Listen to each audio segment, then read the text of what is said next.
Hey, I'm Matt Jones, local real estate agent, and this is Pensacola's Paradise, the weekly video series where we bring you the people, places, and things that make Pensacola and our surrounding area such a great place to live. Okay, today I'm with Bruce Wooten of Twisted Sailing. Bruce, thanks for joining me. Oh, my pleasure. Thanks for asking. Yeah, excited to. So I got to know you last year when I stayed on your boat for the Blue Angels and watched the Blue Angels show from there, and it was a beautiful place to watch a show. You made me some nice drinks and we had a good time. Yeah, it was a great location. Tell us about your original boat. I know you're adding to the fleet, so you can tell us about that in a minute, but tell us about the one I stayed on. Okay, it's a Fortunum Island Spirit. It's 37 foot, built in South Africa. It was sailed on its own hull over, so very seaworthy, vessel. Got a 22.5 foot beam, so that's pretty wide for a boat that's 37, and normally it's like a 45 foot vessel would have something 22 foot wide. So there's a lot of living space, a lot of interior space for people. Okay. Well, like you said, you were on there, so good salon area, good area for to congregate with friends and stuff if you're staying on it. So. Okay, awesome. I gotta confess, ever since we came and stayed on the boat, I have wanted to learn how to sail. So tell people if they want to learn how to sail. I'm asking a little selfishly too. How long does it take, and what kind of certifications do you offer? It's not a hard and fast rule. If you wanted to go down and charter somewhere the big guys, some of them would let you do it. If you had sailing experience. Okay. But their certifications help. So there's to be able to do a catamaran, there's 4 different levels of certifications. Okay. There's what they call it as American Sailing Association. That's what it goes through. And there's a 101, a 103, 104, and then 114 is the catamaran. But at the 104 level, you can charter monohulls. Okay. So that there is something after the 3rd one that you can do. Okay. They take anywhere. They have, depending on your experience level. If you're starting from scratch, you can do a 101. It's like a 3-day, certification. Okay. You get to stay on the boat, the entire time. You don't have to get a hotel or anything. Right. You stay on the boat. You work on the boat. You learn on the boat. And then the next one's a 103, and it's the same thing. And it's about 3 days. And then there's a 104, which is another 4 days. And at that point, you're like, actually, we take it out. We leave you on the boat, and you bring it back by yourself. And if everything's good, you pass, right? So yeah, those certifications will get you to where you can charter a monohull. And then for the catamarans, it's one more class, but it's only 2 days, because there's just little nuances between a multi-hull and a monohull. So we kind of go over those, different having 2 engines, versus just a single engine. Okay. So that gets you the 114 certification. Okay. And did you ask about price on that, or you just? I didn't, but if you want to tell me, welcome. Yeah. Well, it varies. There are some combo classes where you do the 101, 3 and 4 in 7 days. Okay. And that shaves off some time, and that makes it a little cheaper. But but in individual classes run anywhere, for 2 people, it's going to be about $2,000 for each class. Okay. That's one of the things where it's just a lot of intense information that we're trying to pass on to you. Yeah. But the good news is, once you've got those, you can come and keep up your skill set by chartering through through us and bareboating and taking it out and building your skills, because we've had people from all around the world, Dubai, London, Utah. Wow. They come from everywhere, and they get their certifications and then they disappear. And then I'll hear back like 2 years later.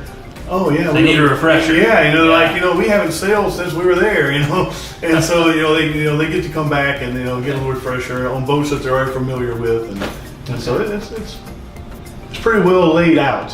Sounds like it. Yeah. Sounds like it, and that's a good segue. You mentioned bareboating. I understand you just brought up a new boat from Coconut Grove, which I kind of followed you on social media. Looked like a pretty neat trip with the dolphins going with you. Man, just looked like a good time. Tell us about that trip, and tell us about what's going to be available to people bareboating. Okay, so the new boat, it's a little bit larger.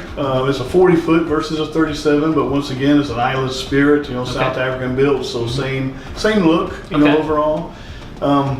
But we're going to primarily use that for classes and training, you know, and captain's charters. Okay. But the one we had already, Twisted, it's going to be pretty much for bareboats. Okay. You know, and that means somebody that is certified and is able to can take it out by themselves, just like a rental car. You know, you take it out and spend a couple of nights, bring it back.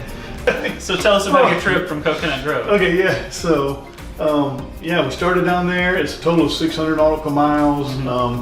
You know, we did the first day. We stopped down in the Keys, anchored. You know, and spent the night. Sounds pretty nice. Yeah, well, it was great. We were very lucky. The weather was beautiful. You know, we had all the storms and stuff out in the Atlantic. You know, we kept wondering, is it going to come this way? Right. You know, but it actually was perfect for us weather-wise. Nice. But we stayed there for a night, and then from there, we went all the way to Pensacola without stopping again. Okay. You know, and like you said, you know, we hugged the coast a little bit because we just wasn't sure what was going to happen with the weather. But yeah, we came up, and once we got around Tampa, we broke off and cut over to, you know, hit Apalachicola corner, and then kept on coming. And how long did the whole trip take? It was 6 days total. Okay. But like I said, the first day was just a few hours getting used to the boat because, like I said, I just picked it up first time on it. So we spent a few hours anchored, spent the night, but after that, it was 5 days straight, you know, of coming across. And we had 4 people, had a couple, you know, we did it 24 hours a day, you know, did shifts. Okay. And like you mentioned, the dolphins, it actually was pretty cool because at nighttime, we actually had some on the bow and they were chasing the flying fish. It's like they were using us as we scared the flying fish off, they'd take off and get them and stuff. And it was pretty cool. I'd never seen that before. So. That sounds pretty neat. But, yeah, it was a great trip overall, though. Okay, fantastic. Well, I know you do, so other than the classes, you do some pleasure cruises as well. Tell me about that. Yeah, we do, you know, captain's charters, and you know, basically you have up to, you know, 6 people, 6 to 8 people with you. It'll be, you know, me and a crew member, and we pretty much take care of everything for you. You know, if you want to go anchor out in the bay somewhere, you know, and swim and have lunch and stuff, you can do that. Or if you want to spend the entire time just sailing around, we spend the entire day doing that. We always have it, you know, our dinghy with us. So like I said, if you want to get down to McRae or Big Lagoon, or even go down to Navarre at Juanas, you know, anchor, dinghy in, and you know, spend some time there. So are those some of the hot spots where people like to go and spend the day? Yeah, you're kind of limited, you know, because you're only, you know, traveling on average about 6 to 7 knots, you know. Right. So you know, if you know, it's a 6-hour time frame if you do a full day. So you know, 3 hours one place and spend some time and then try and get back, you know. So yeah, you can't go too far. Okay. But those are normally the hot spots that people try to hit. Okay.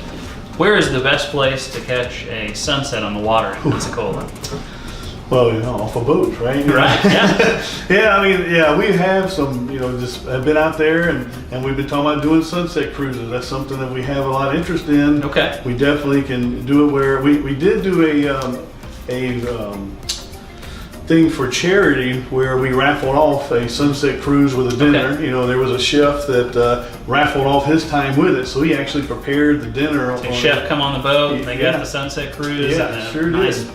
Yeah, it was great. a wonderful thing. I mean, really, we got out there. Like I said, we watched the sun as, you know, setting as they ate, and he served all the meals, and it was an awesome little trip. So that's something we may look at doing, you know, more of. But you know, I've down in McRae, you know, you anchor at McRae and watch the sunsets. I mean, that's just beautiful. Pretty beautiful from there. Yeah, exactly. But there's not many places around here that aren't, right, you know, great. It's just kind of where we live. Right, exactly. Yeah, that's a benefit of it. But yeah, sunset on the boat, man, yeah, it's always a little special. Bruce, how'd you get into sailing? Well, you know, believe it or not, I did 20 years in the Navy, so everybody always says, "Oh, that's how you get." Well, actually, you know, I never got into sailing until after that. While I was in the Navy, I was in Diego Garcia, and they had some little Hobie cats, you know, the Morale Welfare Recreation, MWR, and it was like pay $20 and you get these little boat for the day. So that was, you know, my introduction to sailing. Okay. But, you know, I didn't do anything for like 15 years after that, and then I bought a sailboat. You know, it was a 37-foot sailboat, and I realized I didn't know how to sail. So I went and did all the certifications, you know, and then moved on to being a private yacht captain and stuff. But sailing has always, you know, been what I enjoy the most. You know? It's great to have, speed and power to get somewhere, but it's even better to be able to cut off those engines and have the serenity and the sound of the water and still get somewhere, without having all that with it. But I actually did my sailing certifications down here. Okay. Emerald Coast Yachts was the name of the company. They're still here, and that's where I did all my certifications, and I've been coming here ever since. To keep up my sailing experience. All right, fantastic.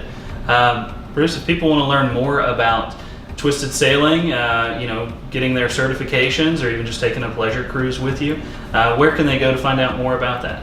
Oh yeah, you can go to www.twistedsailing.com, and it'll take you there to the webpage, and it has phone numbers and all that information right there for you to be able to reach out to us and see if we can work something out for you. Okay, fantastic. Bruce, from my time on your boat, I happen to know you have a fantastic partner and co-captain. Tell us about who helps you run Twisted Sailing.